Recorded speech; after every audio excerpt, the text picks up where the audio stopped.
श्रीमद् भागवत कथा एवं श्री राम कथा की अमृत वर्षा के लिए पंडित पूज्य श्री दिव्यानंद जी महाराज के YouTube चैनल दिव्य भक्ति सुधा को सब्सक्राइब करें और सुंदर कथा प्रसंगों एवं भजनों का आनंद प्राप्त करें। द्वारिका में एक राजा आए थे जिसका नाम सत्राजित था हो,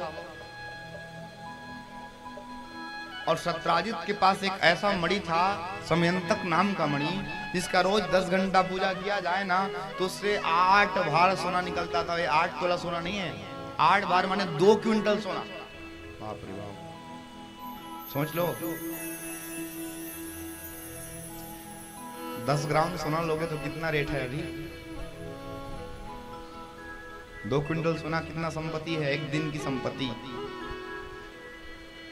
मणि को पहन करके भगवान कृष्ण की सुधर्मा सभा पर आए ना, तो भगवान कृष्ण ने पूछा, आप लोग अपने घर में कितने लोग रहते हैं सरकार?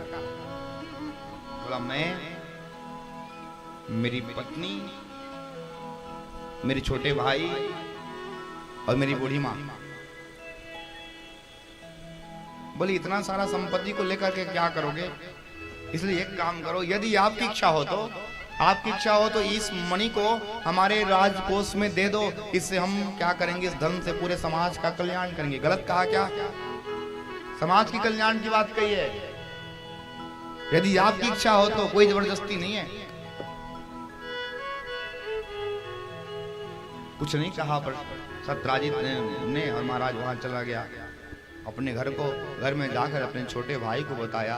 छोटे भाई के दिमाग घूम गया और उस मणि को आज उसने पहन लिया। देखता हूं कौन चोरी करेगा।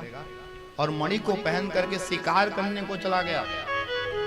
शिकार करने को गया ना, एक महाराज शेर ने आकर के उसको मार दिया और मणि छीन लिया। अब क्या करें? मणि छीन लिया। उधर से जामवंत जी महाराज आ रहे थे। जामवंत ने उस महाराज शेर को मार दिया और मणि को ले जाकर के अपनी बेटी को सौंप दिया, लो खेलो। और इधर प्रसन्नजीत मरा। अब पूरा का पूरा समाचार फैला ना, लोग यही कहने लग गए, परसों नरसों ही कृष्ण ही इसको मांग रहा था, मणि को मांग रहा था, और हो ना हो मार दिया किसको? मेरे भाई को, और मणि को चोरी कर लिया। कलंक लग गया हो किसके ऊपर? भगवान कृष्ण के ऊपर।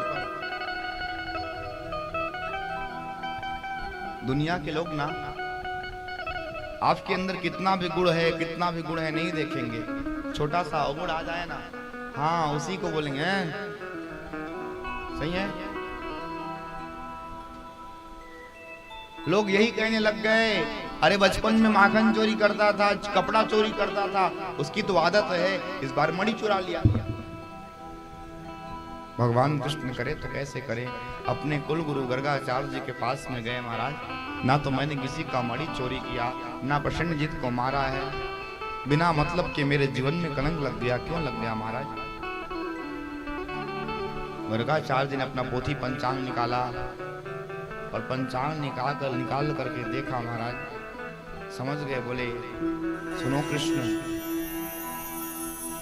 आपने भादो महीना के शुक्ल पक्ष के चतुर्थी का चांद देखा है, इसलिए तुम्हारे जीवन में कलंक लग गया। मैं जो कह रहा हूं उसको समझने का प्रयास करना। जो व्यक्ति शास्त्र की बात को नहीं मानता, शास्त्र का विरोध करता है, जो अपने जीवन में कलंक लगाना चाहता है ना, तो चौथ के चांद को देख लेना, एक बार समझ में आ जाएगा। इसलिए शास्त्र की बात को मानो। बोले, अब कुछ ना कुछ तो करना पड़ेगा। जहां पर प्रसन्नजीत मरा पड़ा था, वहीं पर मेरे गोविंद गए 2-4 सैनिक को लेकर के। देखा महाराज, जहां पर प्रसन्नजीत मरा पड़ा है, वहां पर तो शेर के पंजे का निशान, शेर के पंजे के निशान के पीछे पीछे पीछे पीछे पीछे पीछे गए। कुछ दूर में महाराज शेर मरा पड़ा था। शेर मरा पड़ा था, वहां पर देखा महाराज, अब क्या हो गया?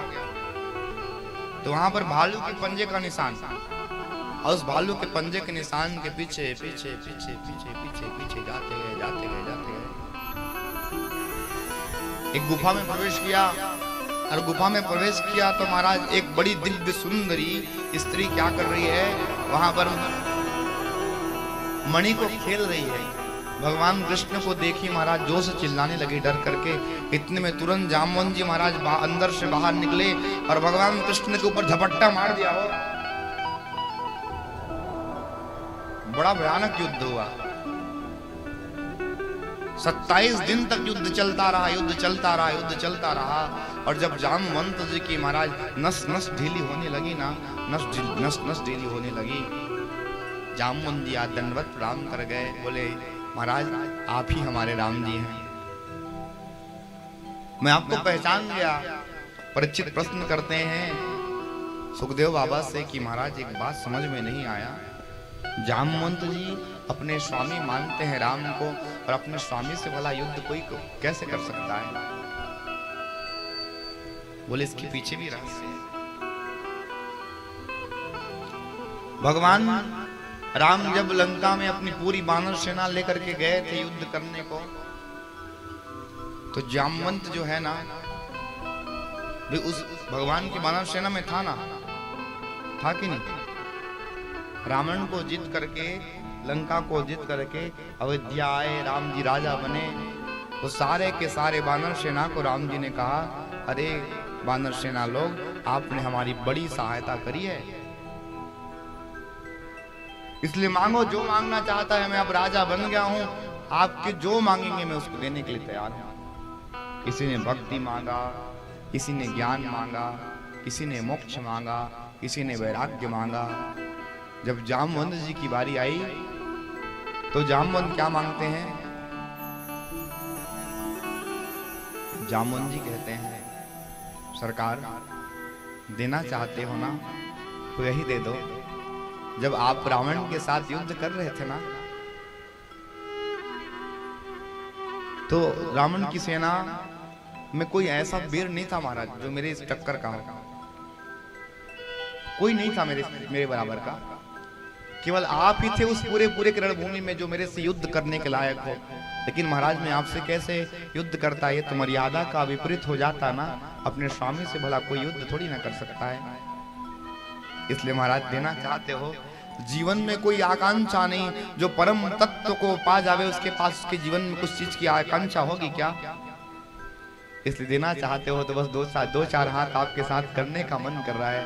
राम जी बोले वाह वाह, कैसा चीज मांग दिया आपने जामवंत जी, आपने हमारी इतनी सहायता करी और हम आपको कुछ मांगने को कहते हैं तो आप युद्ध मांगते हमसे।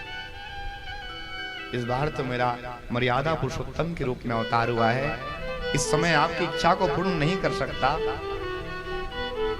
इसलिए आपको इंतजार करना पड़ेगा। द्वापर में कृष्ण बन करके आऊंगा, लेकिन आपको बताऊंगा नहीं कि मैं वही राम हूं जो कृष्ण बन करके आया हूं, आपको पहचानना पड़ेगा। और आज पता है युद्ध करते करते करते करते जामवंत जी की नस नस ढीली हुई, तो जान गए आप मेरे राम हो सरकार, आप मेरे राम हो, मेरी अब इच्छा पूर्ण हो गई, अब जीवन में कोई इच्छा ना रहा महाराज। कृष्ण बोले हम आपसे युद्ध करने थोड़ी ना आए हैं जामवंत जी, चलो ये तो आपको हमने वचन दिया था पूर्ण हुआ, लेकिन ये जो आपकी बेटी के हाथ में जो मणि है ना, ये मणि को हमको दीजिए, हमारे जीवन में बहुत बड़ा कलंक लग गया इस मणि के वजह से, हम ले जाकर के सत्राजित को वापस करेंगे इस मणि को। जामवंत जी कहते हैं इस मणि को तो मैंने सरकार अपनी बेटी को सौंप दिया, और बेटी को कोई चीज हम दे देते हैं वापस लेते नहीं है। भगवान बोले तुम जैसे भी करो, लेकिन ये मणि हमको चाहिए। जामवंत ने बुद्धि लगाया, महाराज एक काम करो, यदि इस मणि को लेना चाहते हो ना तो मेरी बेटी के साथ में विवाह कर लो, और दहेज के रूप में आपको मणि को मैं समर्पित कर दूंगा महाराज।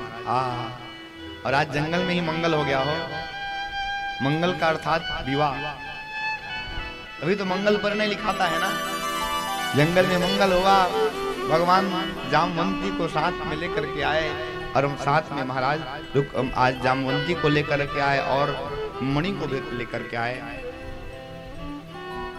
सत्राजित के पास में गए और कहा रखो ये आपका मणि, हमने किसी प्रकार का चोरी नहीं किया था, सबूत में देखो ये हम लोग लेकर के भी आए विटनेस, जामवंती से पूछो।